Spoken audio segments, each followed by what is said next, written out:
경제협력개발기구 OECD는 2022년 기준 한국 근로자 평균 임금이 48,922달러로 OECD 회원국 평균의 91.6%를 기록해 역대 최고를 기록했지만 아직까지도 평균치에 도달하지 못하고 있습니다.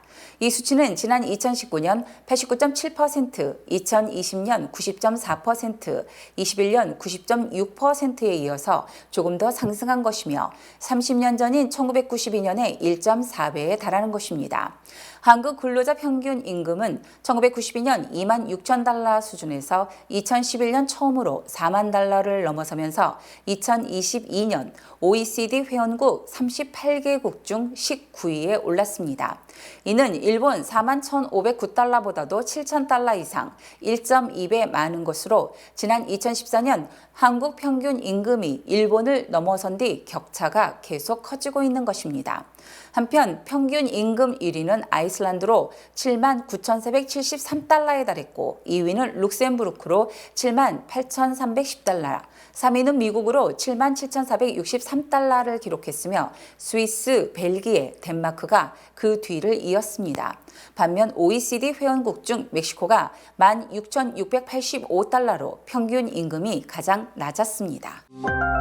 틱톡이 전 세계적으로 운영과 마케팅 인력을 대량 해고할 계획입니다.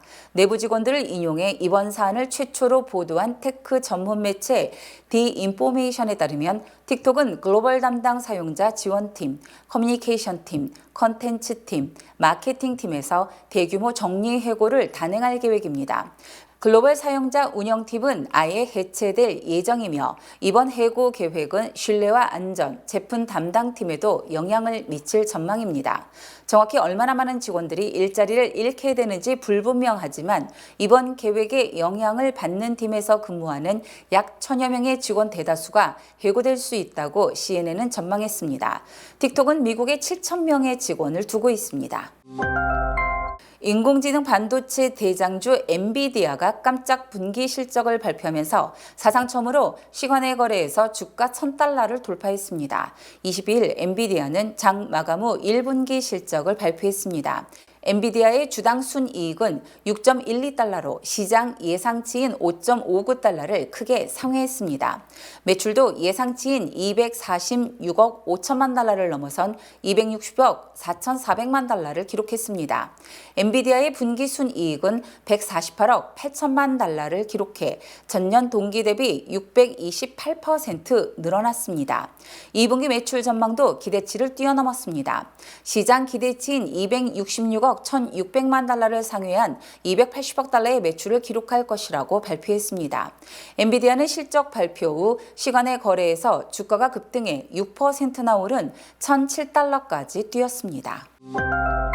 모기지금리가 7% 이상 고공행진을 계속하고 있는 가운데 기존 주택거래가 2개월 연속 전달 대비 감소했습니다.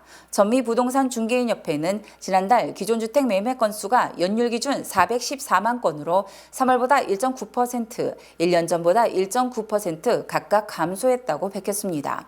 미국 주택거래의 대부분을 차지하는 기존 주택거래는 지난해 10월에 13년 만에 최저를 기록한 데 이어서 1, 2월에는 반등하는 듯 했으나 다시 3월과 5월 2달 연속 줄어든 것입니다.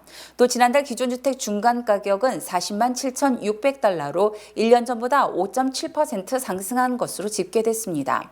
이처럼 기존주택 거래가 크게 위축되고 있는 것은 모기지금리가 7% 이상으로 높은 수준을 유지하고 있기 때문으로 풀이됩니다.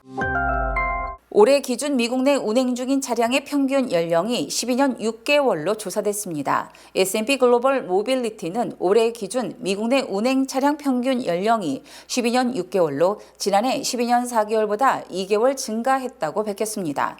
특히 화물차가 아닌 일반 차량은 지난 2012년 11년 3개월에 불과했으나 올해는 평균 연령이 14년으로 크게 늘어났습니다. 이처럼 차량 평균 연령이 늘어났다는 것은 소비자들의 차량 사용 기간이 늘어난 것을 의미하는 것으로 그만큼 신차 구입을 늦추고 있기 때문입니다. 차량 정보업체 JD파워는 지난달 전국 평균 신차 판매 가격이 4만 5천 달러로 차량 반도체 부족으로 신차 공급이 제대로 이루어지지 않았던 2022년 12월보다는 2천 달러 하락했지만 여전히 높은 가격입니다.